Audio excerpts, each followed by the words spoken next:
She doesn't like to get up when the house is cold, and so I get it all warm. Then she can get out of a nice warm blankets into a warm building. Living up here is hard, but one of the major things that makes me happy about living this lifestyle is I'm providing everything for myself. Heimo and Edna became household names through The Last Alaskans, a series that showed what it means to survive in the Arctic National Wildlife Refuge. Living hundreds of miles from civilization, they built a life of self-reliance, hunting to feed themselves and building their home with their own hands.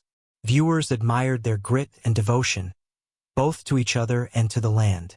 But with the cameras gone, many fans now wonder what really happened to the stars of the show and how life looks for them today.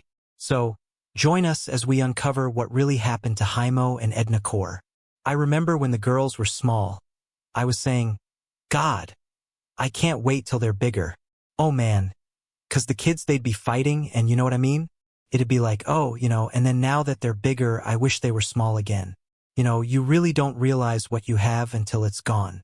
For Heimo and Edna Korth, the wilderness was home. It gave them food, water, and shelter, but it also demanded respect. Every day was a balance between survival and danger. However, in 1984, long before the show, that balance broke in a way that would forever change their family. That summer, Heimo and Edna were traveling downriver by canoe with their 2-year-old daughter, Colleen. They were making their way back to the home cabin to gather food and supplies. The river, like always, was strong and unpredictable. At first, it seemed like a normal journey. The water carried them along, and the family focused on reaching the cabin. But rivers in Alaska hide threats that can turn in the blink of an eye. Unknown to the Korths, ahead of them lay what bush people call a sweeper. It was a large tree that had fallen into the water, its branches reaching across the current. To a layman, it might have looked harmless, but to anyone familiar with northern rivers, a sweeper is known as one of the most dangerous obstacles. It grabbed anything in its path and pinned it under the rushing water. As the Korths' canoe moved closer, the current pulled harder. The family tried to steer clear, but the force of the water was too much. In a flash, the canoe struck the sweeper. The impact flipped the canoe, plunging them into the freezing water. Supplies spilled, the canoe rolled, and in the chaos, the family was torn apart. Heimo and Edna struggled to stay afloat. The shock of the icy current cut through their bodies, but their minds were on one thing only, Colleen. Just moments earlier, she had been in the boat with them, and now she was gone, pulled away by the river.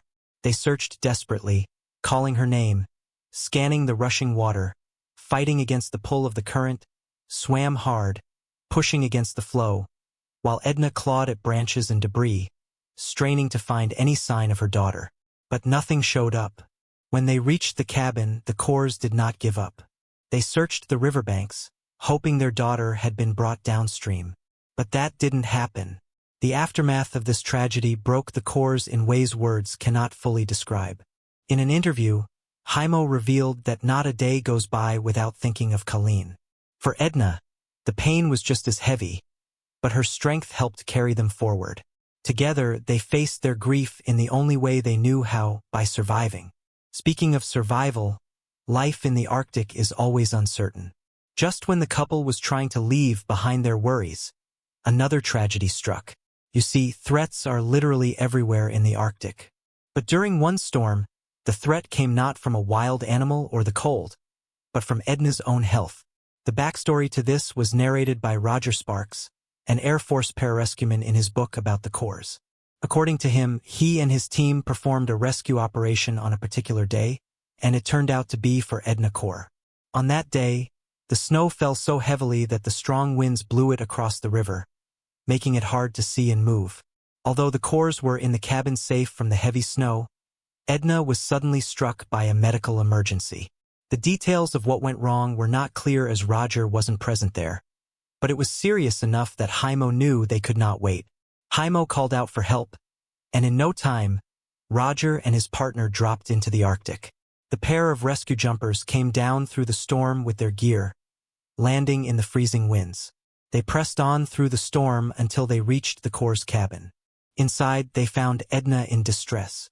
Weakened by the emergency, the PJs worked quickly, checking her vitals and preparing her for the journey out. Like other first responders, their training prepared them for moments like this when a life could only be saved by speed and skill.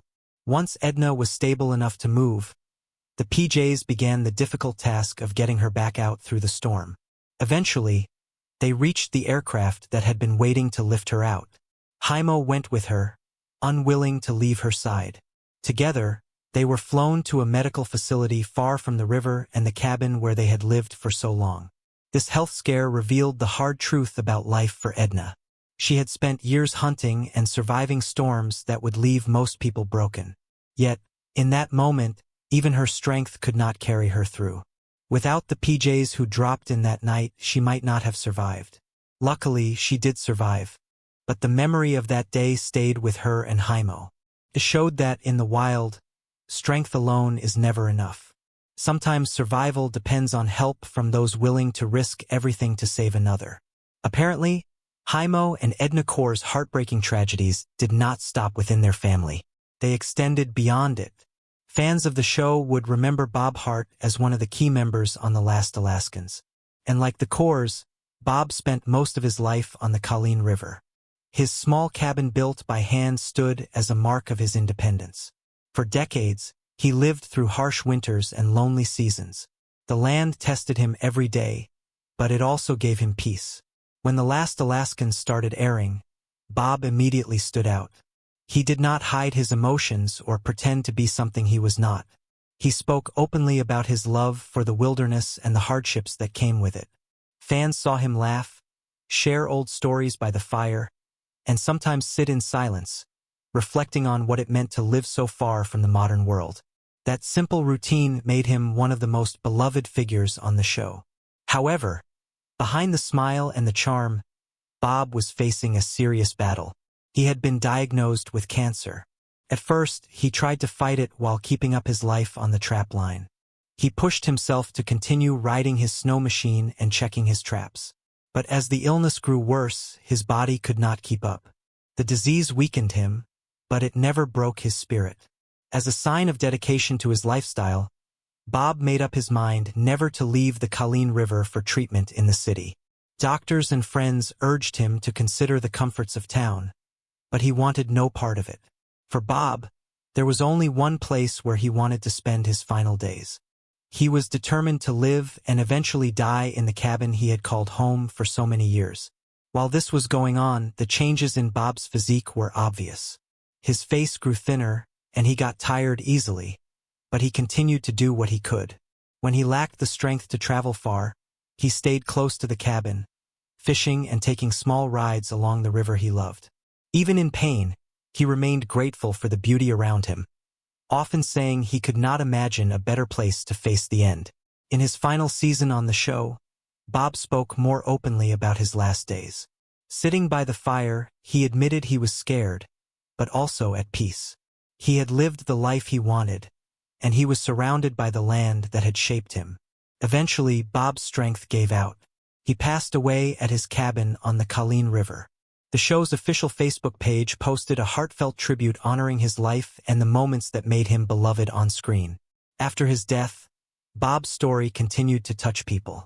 His wife Nancy Becker later wrote a book titled Trapline Chatter: Life and Love with Last Alaskan Bob Hart in his memory. In it, she shared their years together, the struggles they faced, and the joys that came with living off the land. Through her words and through the memories captured on television, Bob's life and death remain a reminder of the cost and beauty of living in Alaska's wilderness. While Heimo and Edna Korth were still mourning the loss of their friend Bob Hart, life threw another at them. But this time it hit much closer to home. You see, the couple has 3 daughters: Millie, Rhonda, and Kryn. Among them, Kryn, the youngest, became the most recognized by fans because she appeared on The Last Alaskans. Kryn was happily married to Scott Nelson, with whom she shares a child, and just like her parents, she and Scott also featured in several episodes. At a glance, everything seemed fine with the young couple. But that didn't last long. Sometime in 2023, Kryn made a post on her social media pages that gave fans a glimpse into her personal life. Alongside a picture of herself with Scott, She explained that their marriage of 14 and half years had come to an end. It was not an easy story to share, but she felt it was time for people to understand why Scott was no longer a part of her adventures. Kryn admitted that her marriage had been a mix of good times and deep struggles. At first, she poured everything she had into the relationship.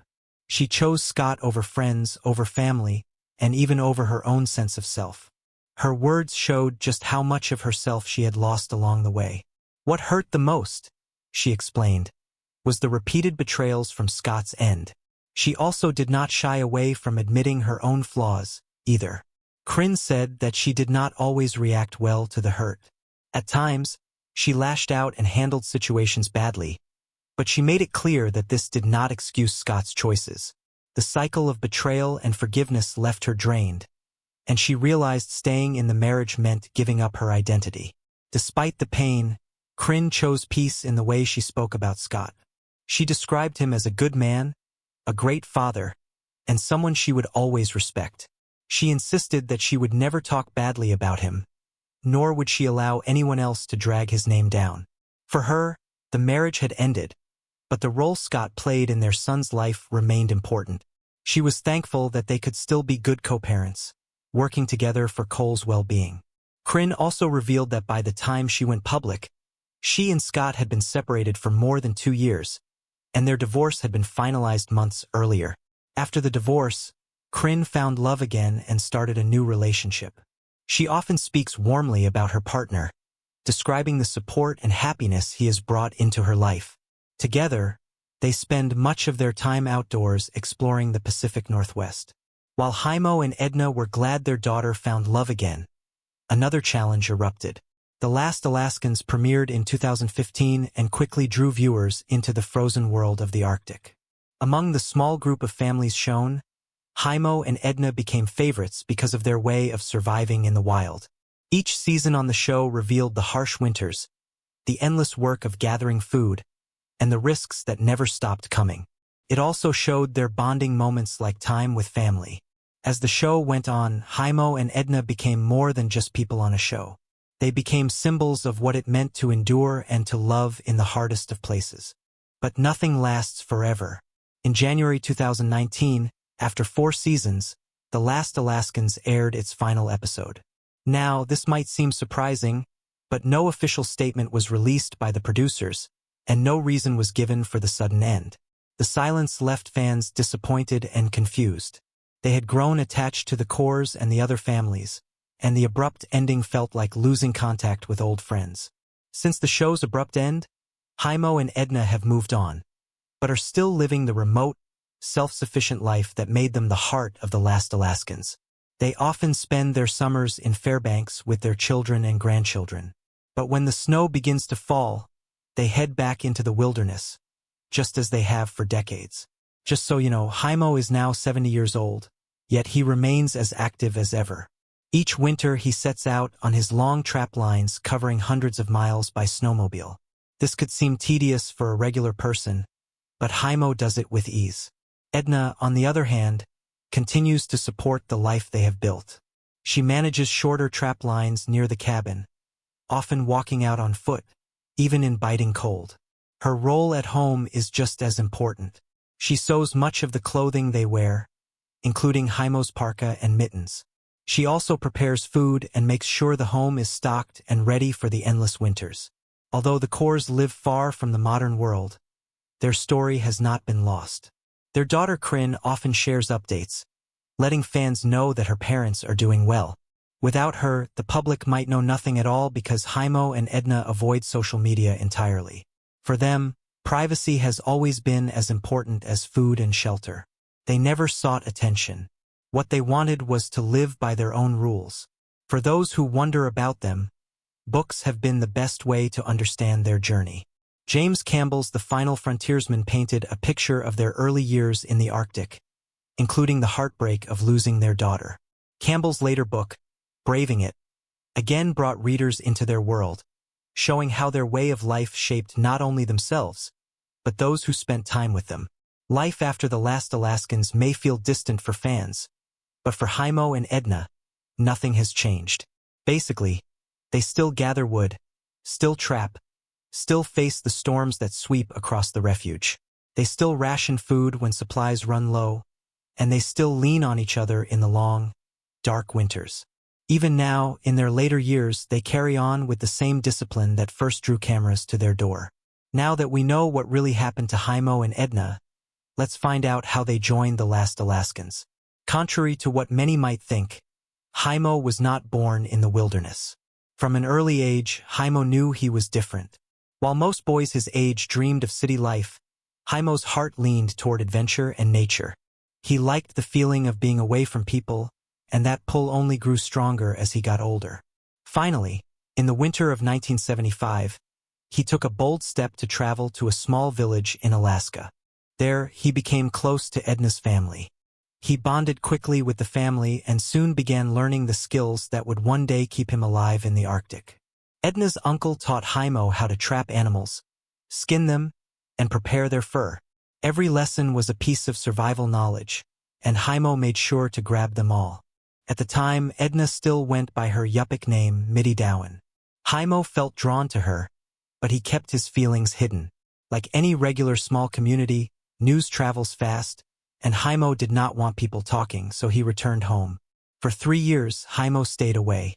Though his mind often returned to Edna, when he finally came back, she was still there, and the sight of her stirred feelings he had tried to ignore. Edna's uncle also noticed this, and he started teasing them. Soon after, Heimo and Edna crossed paths in a bar. They spoke, and then they realized they had a mutual feeling. They had their first date and eventually got married. As time went on, Heimo's heart pushed him deeper into the wilderness. Against the advice of friends and family, he decided to settle in the Arctic. No doubt he knew what he was signing up for, but he moved regardless. After the loss of his first daughter in the canoe mishap, Heimo moved his other children to a safer place. A few years later, Heimo and Edna's unusual lifestyle caught the world's attention. In the early 2000s, author James Campbell wrote books sharing their story with the world. Then, in 2009, a short documentary titled Surviving Alone in Alaska gave viewers their first moving picture of life in the wild. Years later, television cameras came again. And this time, the world met Heimo and Edna through the last Alaskans. Through every storm and hardship, Heimo and Edna's devotion to one another and their unusual way of life made them symbols of endurance admired by viewers around the world.